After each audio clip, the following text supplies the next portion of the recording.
Sunny Leone কোনো এক movie shooting করার জন্য তার বিমানে করে যাচ্ছিল। তো বিমানে পাইলট আর সানি লিওন ছাড়া কেউ ছিল না। তো সানি লিওন চীনামাটির পুতুল খুব পছন্দ করতেন, তাই তিনি সঙ্গে করে নিয়েছিল চীনামাটির হাতির পুতুল এবং ভেড়ার পুতুল নিয়ে আকাশে উড়ছিল প্লেন।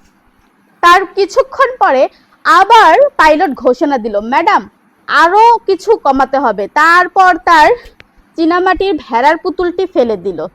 তার কিছুক্ষণ পরে আবারও ঘোষণা দিল আরো কিছু খালি করতে হবে।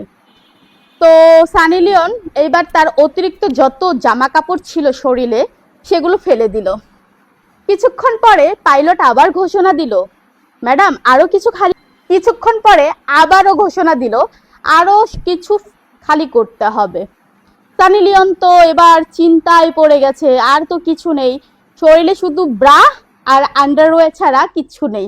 তখন সানি লিওন চিন্তা করতে লাগলো কোনটা ফেলবে, ব্রা নাকি আন্ডারওয়্যার।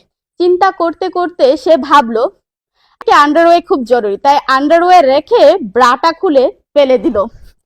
তো ফেলে দিল, তারপরে হচ্ছে প্লেনটা বিপদ মুক্ত হলো, খুবই সুন্দর করে আকাশে উড়ছে।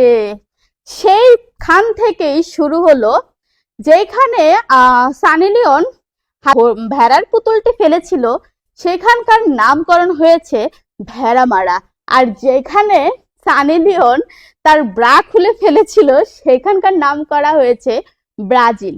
কি বুঝলেন? আমার আমার এই গল্পটি কেমন লেগেছে বন্ধুরা, কমেন্ট করে কিন্তু অবশ্যই জানাবে। হ্যাঁ, তোমার গল্পটা শুনলাম, তোমার গল্পটা সেই লাগেছে আমার, সেই।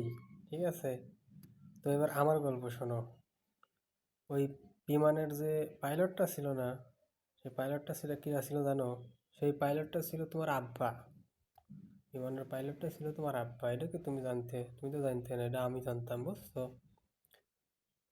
মাগির বাচ্চা, মাগি নিকালতা, মাগি।